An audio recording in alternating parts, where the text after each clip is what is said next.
Yeah, I can get it. I can get it.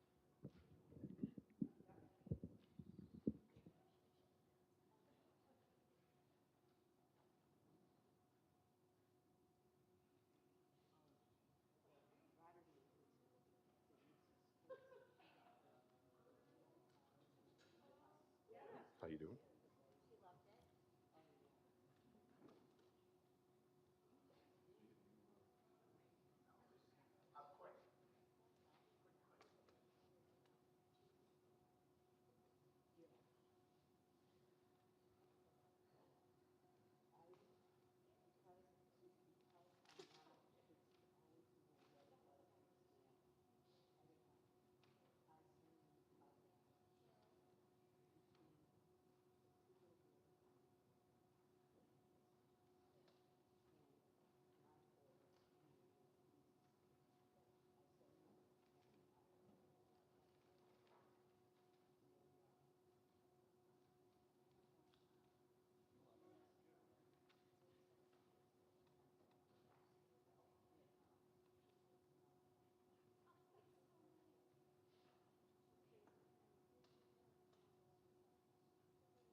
Call the meeting to order and start with the salute to the flag.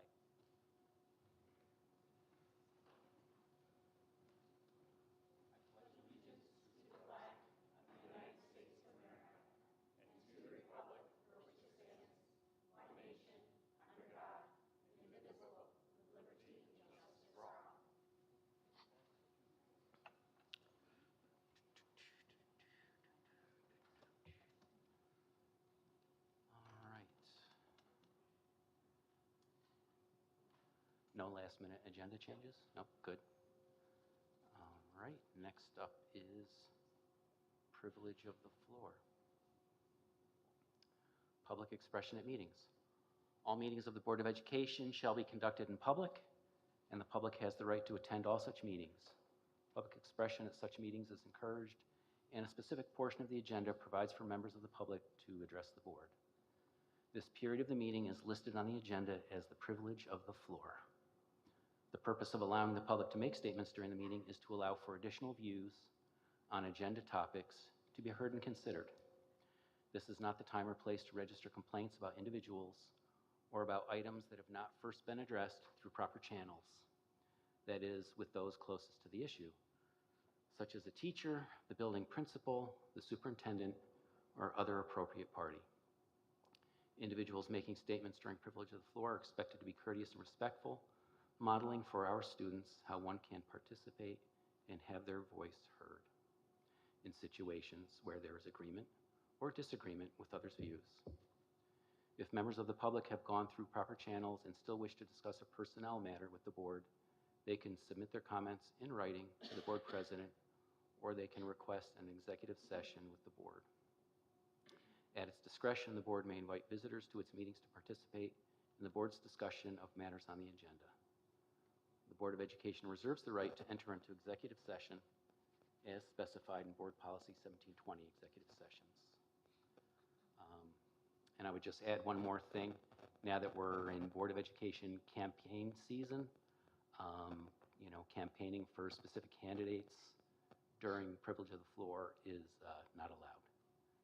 So with that, I will go to the sign-in list.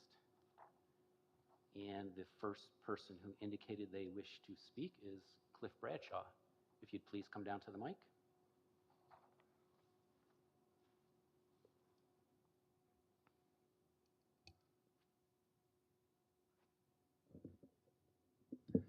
Good evening.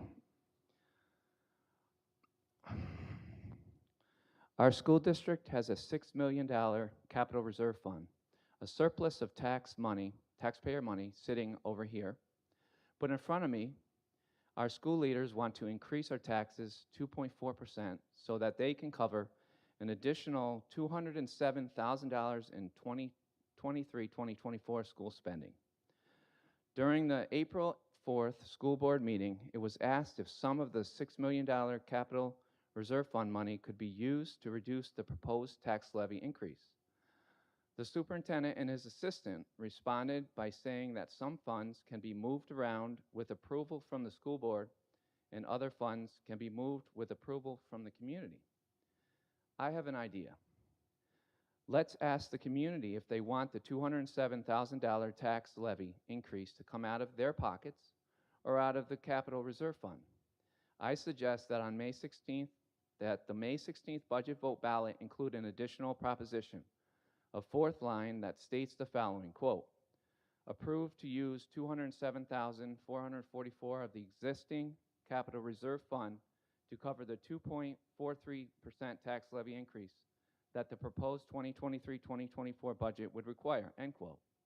If the community approves this proposition, it will amount to a 0% tax levy increase and the school budget will pass, a win-win for all.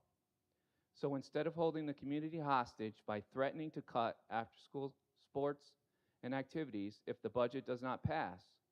Give the taxpayers in this great community a break. Give them this better option. Speaking of cuts, from 2016 to 2020, the superintendent's assistant received annual pay increases of 6.6, 6.2, 8.2, 7.6, and 7.1%, respectively.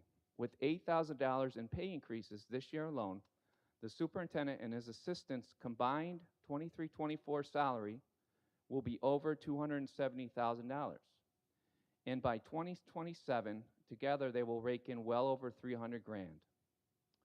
So, Mr. Superintendent and Mr. Assistant, I highly recommend that you take a look at your own salaries and make some cuts there first before you come to the community threatening to cut our children's sports and after-school activities.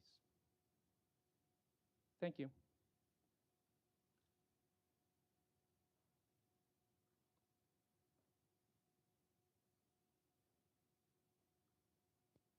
The next person who indicated they wish to speak is Christina Lukides. Please come down to the mic.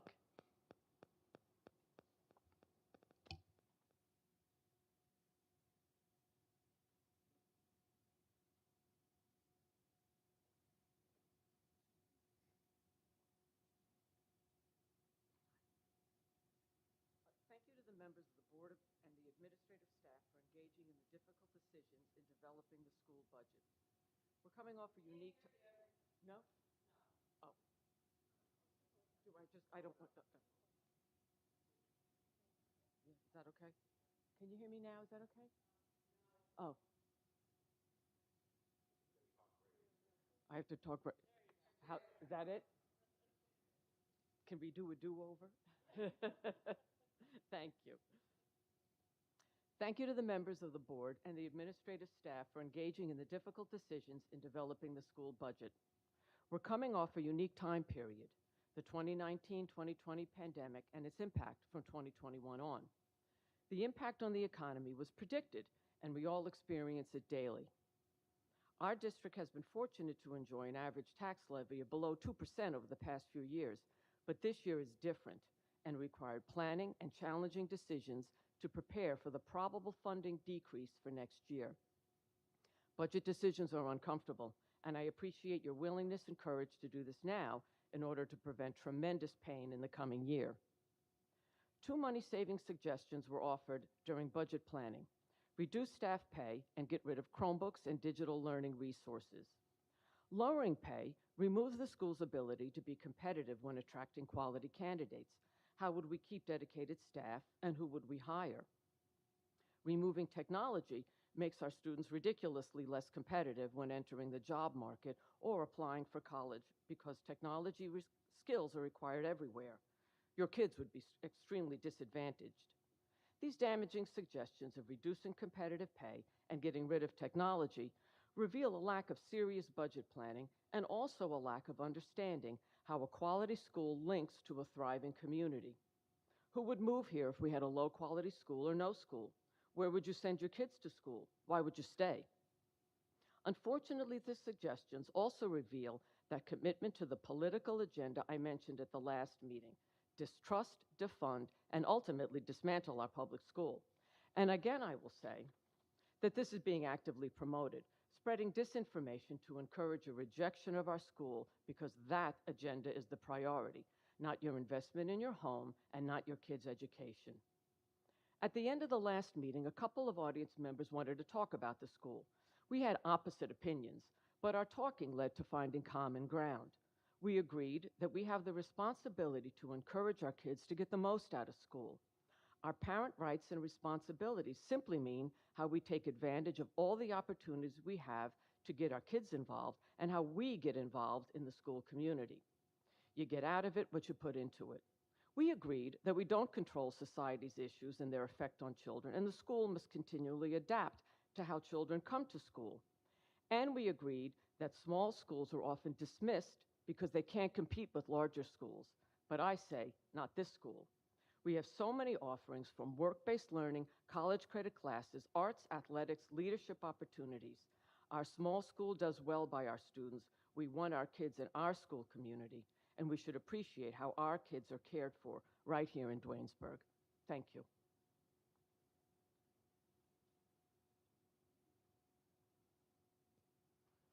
Thank you. That's it for people that indicated they wish to speak, but does anyone else who didn't sign in want to come up and say anything?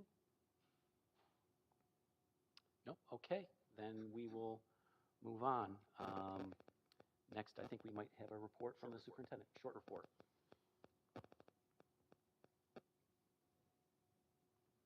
So now that everyone's budgets are on their websites, I thought that it would be interesting to see how our budget work stacks up with some other school districts. There are some school districts that don't have their stuff readily available on their website yet. Some school districts, I think we're meeting tonight to actually present their budgets and wait to post stuff on their websites. But I was able to get a lot of stuff. I also have heard a lot of misinformation about the taxes that the school is seeking from the community. But I did want to present a couple of things that I think would be helpful for folks. One thing is to know what the current year's true rate property tax is. So the true rate property tax of the community is $15.58 per thousand. So if you multiply that by the number of thousands your house is worth, you should be able to find your property tax. So what I'd like to do in the future is to find some other true property tax rates and show you how those compare with other districts nearby. But I bet you will find, like a lot of the data that I'm going to show tonight, that the district compares pretty favorably. So it is true that the cost of school does increase every year, just like the cost of everything increases every year. So I talked to a person who I think had been involved in the school district in the 80s, and he said to me, well, you know, the budget of the school in the 80s was only $8 million. What has happened since then? And I said to him, well, the cost of a gallon of gas in the 80s was significantly less too. The cost of everything was significantly less.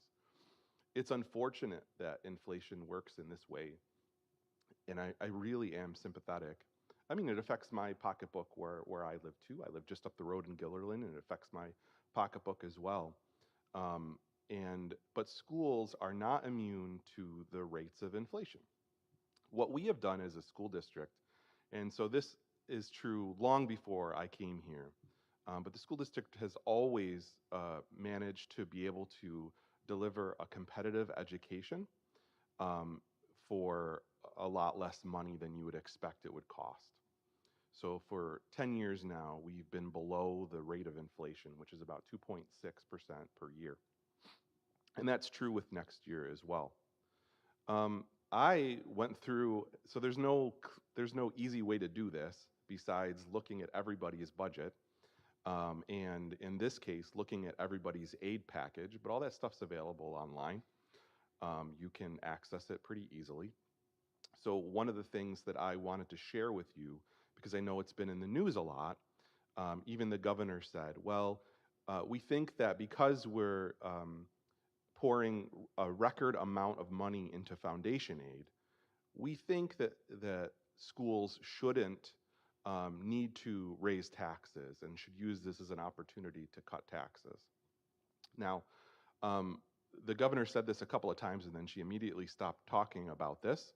And I think that one of the reasons she stopped talking about it is because about 60% of the school districts in our state are on the Save Harmless list, which means that they only got a 3% increase this year, and the rate of increase last year, Jeff, do you remember right offhand? Right about the same thing, a little bit less than that, right? So what I did was I thought it would be interesting if we added up the increase in foundation aid that all of the school districts got the last 2 years, and then we just divided it by the number of pupils that we had in each district. And I think that this makes it very clear that Dwaynesburg has received the smallest foundation aid increase per pupil over the past 2 years in the region. So per pupil, we've received a foundation aid increase of $484 per student. Whereas in Waterville, they have received a foundation aid increase of $5,437 per pupil. Not to say that Waterville isn't deserving of this funding that has been withheld from them for so long, but I also want to point out that we are not the beneficiaries of this giant foundation aid windfall that other schools are getting. I'll also point out that this 3% we're receiving this year is the last time that we're going to see anything close to 3%. So the governor has indicated that she's fully funded foundation aid and she's all set with education funding, right? So we're not expecting to see even 3% increases in the future. If we get it, great, but we're certainly not going to see the kinds of increases that other schools saw over the last 2 years. I also wanted to share with you the budget to budget increase by district. So it was mentioned at last meeting that Jeff is somehow wasteful in his budget planning.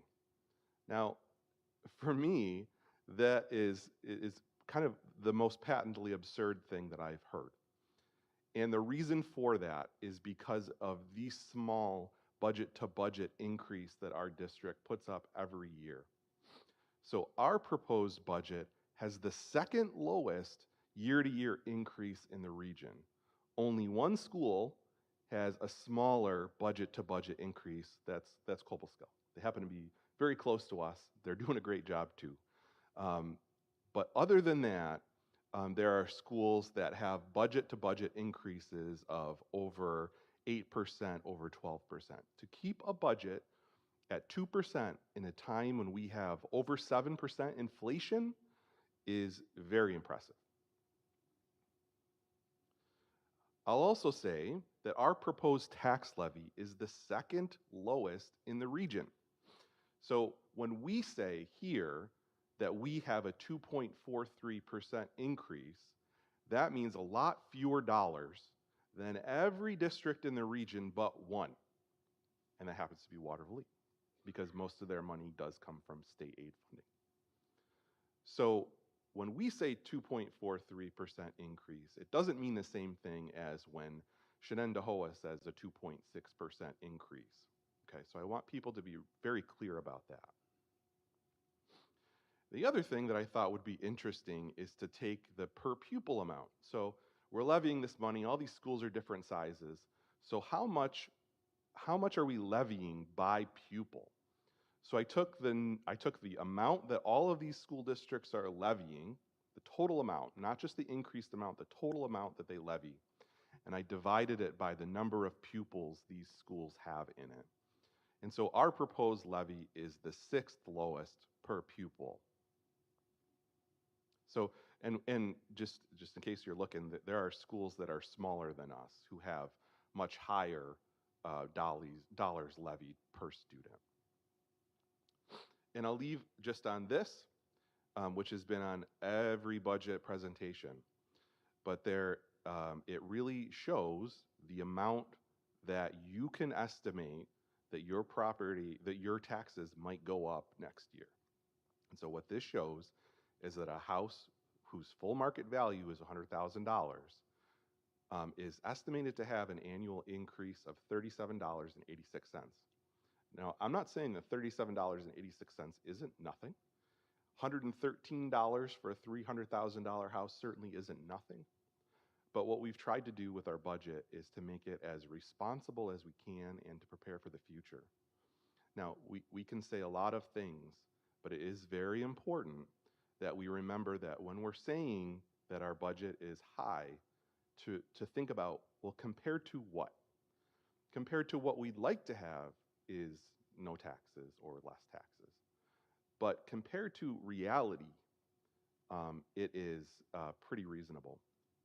So I just wanted to give folks that, and as I get those last few school districts, I'll make sure to fill in those numbers too, and I'll make sure to share that back out when I get that. Any board members have any questions? Yep. Jim, on the first slide where you have 1558, it says true rate property tax. Can you clarify, are you talking about property tax or the school tax? Jeff, they get Th- separated out on your There's tax no bills. short way to describe true rate property tax, but Jeff can explain it. So your true rate.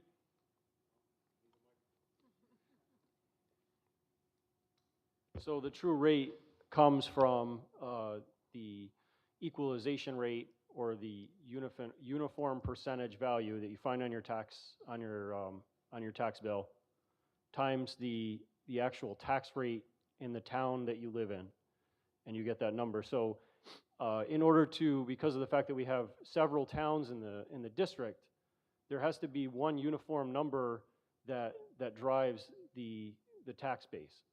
So in order to find that, you take that uniform percentage value, also known as the equalization rate, times the tax rate. And for each one of the towns, you will get that same number when you multiply those two numbers together. So is it a combination of property and school that share that number? Like throughout the rest of the slides, were we looking at just school tax numbers or property and school together, just to give the community an idea of The other slides are school. just or school? Just Okay. school. Any other questions?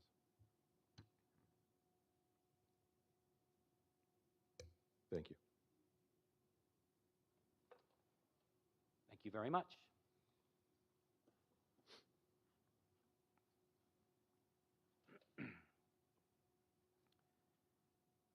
Next up, we have presentation and approval of prior Board of Education meeting minutes.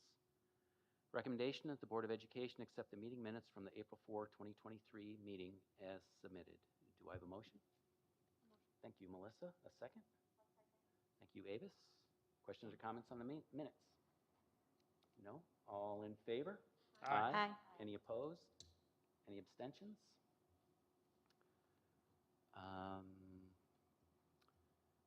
Okay, next up is the BOCES vote.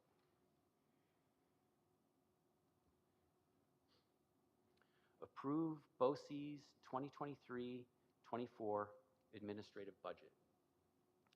Be it resolved that the Duanesburg Board of Education authorizes the Board of Cooperative Educational Services of Albany, Schoharie, Schenectady, Saratoga counties be authorized to expend the sums set forth in the administrative budget document in the total amount of $13,492,132 during the school year 2023-24, and to raise such sum by assessments to component school districts, non-component school districts, other BOCES, and other sources as required by law.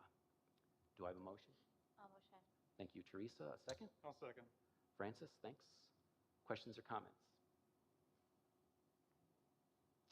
All right, all in favor? Aye. Aye. Any opposed? Nay. Any abstentions? Sorry. I'm sorry, that was a nay. Okay. So 5 yeas, 2 nays? Okay, thank you, Celeste.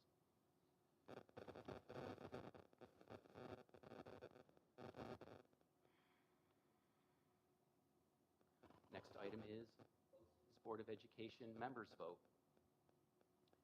Be it resolved that the Board of Education of Duanesburg Central School hereby casts its vote for the following candidates to fill 4 vacant seats for the term of July 1, 2023 through June 30, 2026 on the Board of Cooperative Educational Services of Albany, Schoharie, Schenectady, Saratoga counties. And the remainder of this item as listed.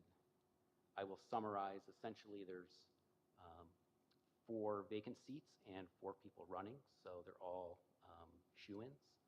And I will list the names. Nancy Del Prado, Home District Mahonison. Naomi Hoffman, Home District Shenendahowa. Catherine Lewis, Home District Schenectady. And lastly, John Phelan, Home District Guilderland. Do I have a motion? Thank you, Melissa. Second? Thanks, Tony. Questions or comments? All in favor? Aye. Aye. Any opposed? Nay. Any abstentions?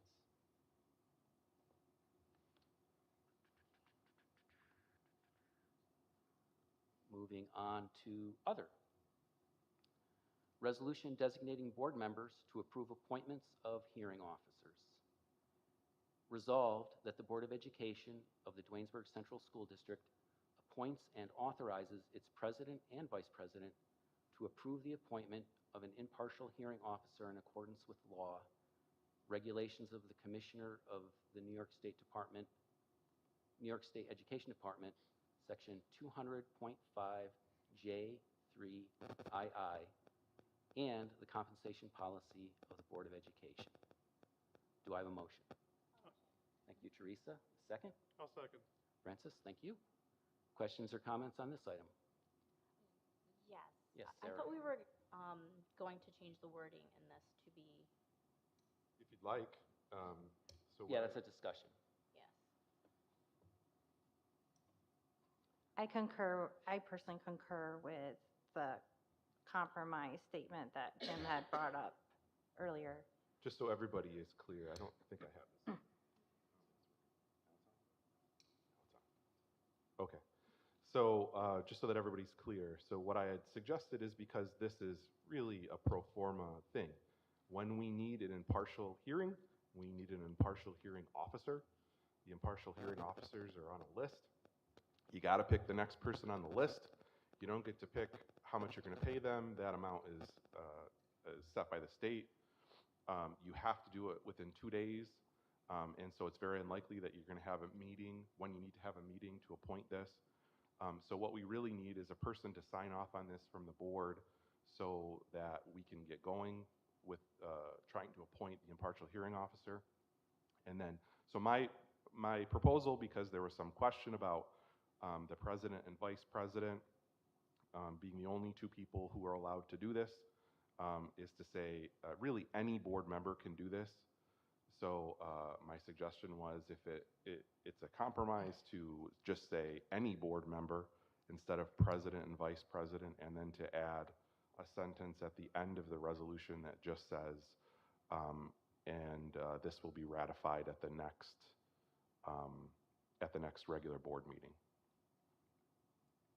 So that was my suggestion as a compromise, but you folks can vote on it as amended, or you can vote on it the way that it sits right now. It's up to you.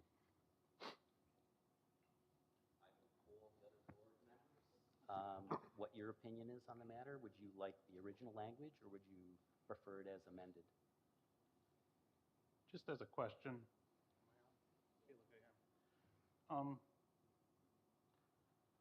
What are the existing duties of the president and the vice president? This fits within those, right? When you voted for Yep. to accept those offices, this fits within those duties?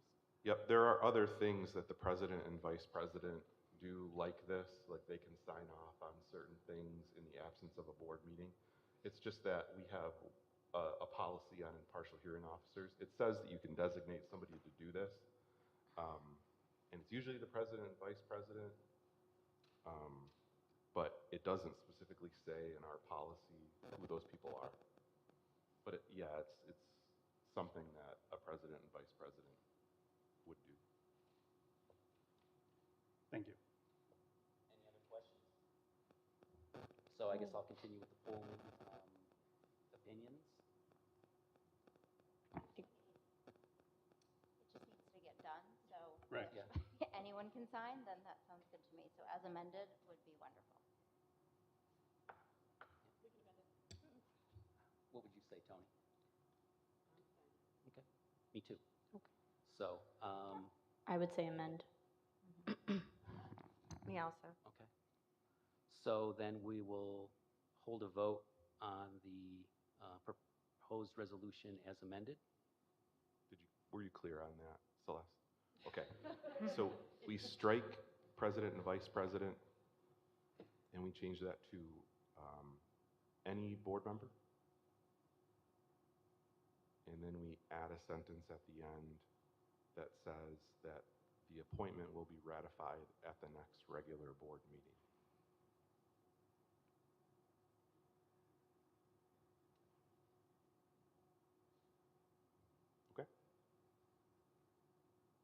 so we'll vote on the proposal as amended.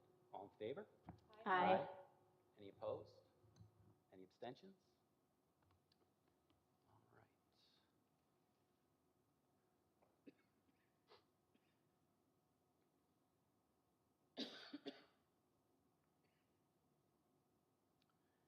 All right. And the next item is resolution of the Board of Education to approve impartial hearing officer appointment. Resolved that the Board of Education of the Duanesburg Central School District approves the appointment of Ellen Cutler Igo in a special education impartial hearing pursuant to the board's compensation policy and pursuant to the regulations of the Commissioner of the New York State Education Department, Section 200.5J3II. Do I have a motion? Thank you, Melissa. And a second? Sarah, thank you. Questions or comments? Just to add that, it's very unlikely that we're actually going to need this impartial hearing. It seems like we've reached a resolution, but because we don't have a signed resolution yet, we have to have this in place. No questions? All in favor? Aye. Aye. Any opposed? Any abstentions? Moving on to personnel items. Accept resignations. Recommendation that the Board of Education accept the resignations of Richard Fiorillo, cleaner, effective April 12, 2023, and Tanner Tenhagen, 7 through 12 science teacher, effective June 23, 2023. Do I have a motion? Tony, thank you. Second? I'll second. Francis, thanks. Questions or comments? All in favor? Aye. Any opposed? Any abstentions? Last personnel item. Approve appointments. Recommendation that the Board of Education approve the following appointments as recommended by the superintendent. All appointments are employees at will. An appointment at this time does not guarantee employment for the entire school term or year. Gabrielle Hoffman, substitute food service, $15 an hour, and Andrew Bartlett, modified baseball coach, $1,775. Do I have a motion? Thank you, Teresa. And a second? Second. Sarah, thank you. Questions or comments? All in favor? Aye. Any opposed? Any abstentions? Aye.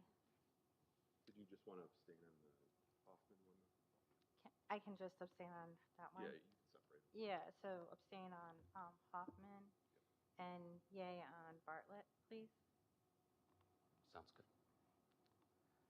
And that brings us to the close of meeting. I need a motion to adjourn the meeting. I move. Thank you, Melissa and Francis, will you second? Yep. All in favor? Aye. Any opposed? Any abstentions? Thank you all for attending tonight.